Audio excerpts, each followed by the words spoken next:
வெண்டைக்காய் புளிக்குழம்பு எப்படி பண்ணலான்னு பார்க்கலாமா? அதுக்கு 1/4 கேஜி நான் வெண்டைக்காய் எடுத்து வச்சுருக்கேன். ஒத்த வெங்காயம் நறுக்கி வச்சுருக்கேன். 2 தக்காளியை நறுக்கி வச்சுருக்கேன். சரிங்களா? தாளிக்கிறதுக்கு எண்ணெய், கடுகு, சோம்பு, நம்ம வீட்டில் அரைச்ச குழம்பு தூள் ஒரு 3 ஸ்பூன் எடுத்து வச்சுருக்கேன். அப்புறம் புளி ஒரு லெமன் சைஸில் நான் எடுத்து வச்சுருக்கேன். இதை வாட்டரில் போட்டு நம்ம ஊற வச்சுக்கலாம். சரிங்களா? அப்புறம் கருவேப்பிலை தாளிக்கிறதுக்கு. சரிங்களா? தேவையான அளவு உப்பு சேர்த்துக்கோங்க. இதை எப்படி செய்யலான்னு பார்க்கலாம். அதுக்கு காம்பினேஷனாக நான் கோஸும் முட்டையும் போட்டு ஒரு பொரியல் பண்ண போகிறேன்.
இது நல்லா கொதிக்கணும்.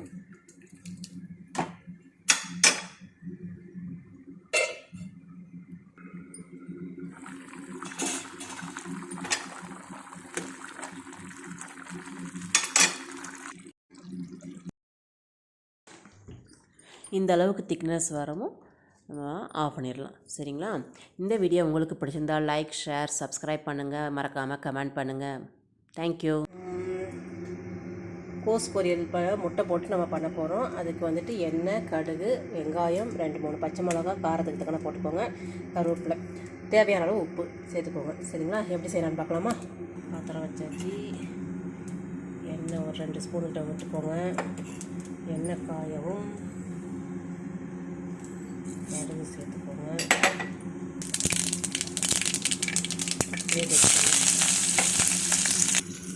வெங்காயம் ரொம்ப வதங்கக்கூடாது. ஏன்னா கோஸோட கலர் சேஞ்ச் ஆகிடும். இந்த அளவுக்கு இருந்தால் போதும். இதில் வெங்காயத்தை கோஸை ஆட் பண்ணிடலாம்.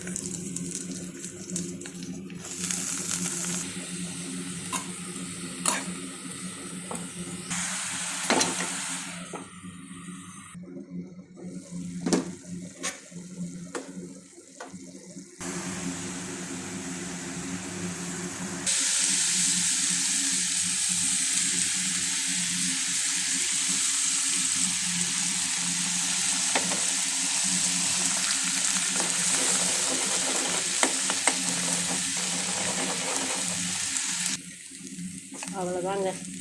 இந்த மாதிரி செஞ்சு பார்த்துட்டு எப்படி இருக்குன்னு சொல்லுங்கள். தேங்க்யூ.